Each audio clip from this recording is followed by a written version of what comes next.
this. Our next speaker lost his only son, who gave his life for this country, for this flag, for me. And I'm eternally grateful. And we have freedom because of that young man, and of course your family members. His passion has simply been, it's important as a country that we honor and remember. We honor and remember every day. Every day. His vision is simply to educate the nation the importance of honoring and remembering the fallen simply because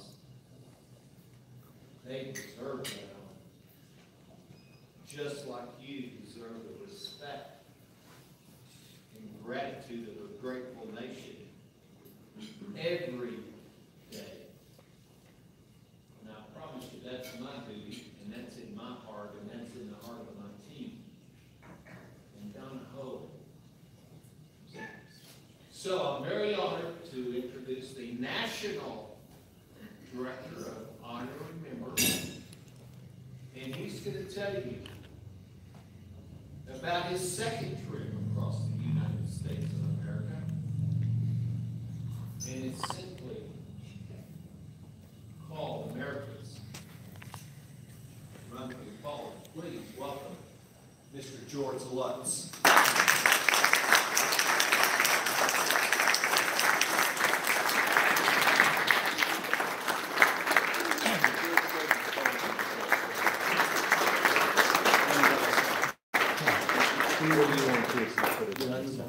Listen, I'm just a dad. Just a dad who lost my kid. You know, it hurts. Just like you guys. And that's just what it comes down to. You know, it doesn't matter how you lost your loved one. The fact that they're not coming home leaves this big hole right here. And how you deal with it is the most important part of your life and moving forward in whatever you do with it.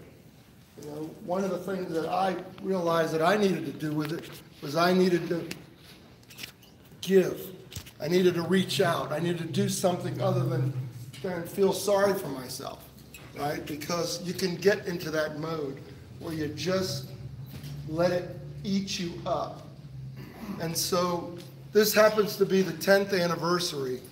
On Memorial Day of 2008, the Honor and Remember flag, I hope everybody knows what the Honor and Remember flag is. If you don't, you know, I'll take you aside and share that story with you. But this is the 10th anniversary of the establishment of the Honor and Remember flag. And so on Memorial Day of 2008, the flag was established. Why? To be a public symbol of remembrance. As a reminder, not to us, right? We carry, as Jack said, that reminder every single day. We never forget, right? But as a public reminder, a way for the rest of the nation, the 99.5% of the nation who don't get it, who don't understand what sacrifice means, who don't understand what it means to be even in the military and what freedom price is really all about. And so that's why the flag was established. It was established as a gift to all those whose loved ones gave all. Because when you saw that flag flying, it's supposed to be a public way of expressing thank you to you. Not for you to fly it necessarily, but that's the way it ends up being. The families end up flying the flag. But our hope is that we would leave a national symbol of remembrance so that in every state across this nation, in every building that has a flagpole, that you would see this flag flying for you as a thank you. That's why it exists. So this is our 10th anniversary. It's now been established this year in 24 states have now adopted the Honor and Remember flag as their state symbol of remembrance. 24 states. And so it is our hope that it does become a national symbol. Forgive this guy here. It's not, I'm no celebrity or anything, but these guys are making a documentary about this run across America, and so they film everything, no matter what. And they will be interviewing most of you. And they might even ask you to interview, but this is the reason the Honor Remember flag exists. Well, at the same time, 10 years ago, 2 weeks after the establishment of Honor Remember, a gentleman named John Bologna, who lost his college roommate, Michael Cleary, decided he wanted to do something to give back. He wanted to make a statement across America, a public statement. So on June 14th, on Flag Day 2008, he decided he was going to create an organization called Run for the Fallen. And he was going to run across America. Him and a handful of other people, including the videographer, by the way, would run across America on kind of a very shoestring budget, and just, they took all the battle casualties up until that time, 2008. It was about 3,800 at that time, just battle casualties. And they ran 1 mile at a time across America. And they came through this area, actually, that many years ago. John and I became friends within 2 weeks of initiating the run and sharing the story of the flag and who it honored, and he began to carry that flag all the way to Arlington when he finished his trip. About 5 years ago, John ran off, got married, started his PhD. Life took him over.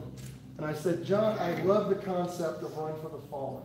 And it is really what our organization is all about. I said, would you allow us to embrace that concept and actually take it over for you, with the hopes and promise that we would make it as big a deal as we possibly could. And so John and I have been collaborating for the last 5 years. He actually will be running with us. And so we've absorbed the Run for the Fallen organization, but as you see, was coming up upon our 10th anniversary, both of our 10th anniversaries. And we thought, what better way of honoring in the 10th anniversary than reprising the run and putting it on steroids. And this is what we did. John had 3,800 battle casualties in 2008. We, together with the DOD and some of the other branches of the armed forces, have compiled a list of fallen service members that is now over 20,000. Those 20,000 include every fallen service member who has died while serving, not in battle necessarily, but also in battle, in training, through sickness, by accident, any way, as long as that service member was in uniform, was serving at the time, or as a result of serving. So even the hidden wounds of PTS that we all know about, those also are included. So we have compiled a list. We've been working on this for 2.5 years, of now over 20,000. So how do you run for 20,000 heroes? What do you do?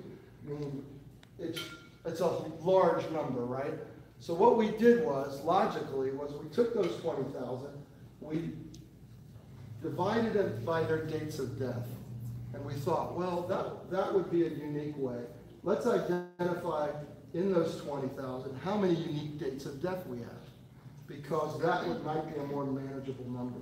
And we ended up with a little more than 5,000 unique days of death. So that means that we started with October 12th, 2000. And every day that a service member died is a new mile. So we started with 00, and then October, then the next day is a mile, the next day is a mile. And so consecutively, all across America, we came up with about 5,000 miles that we had to run. Well, we started planning this 2.5 years ago. And we went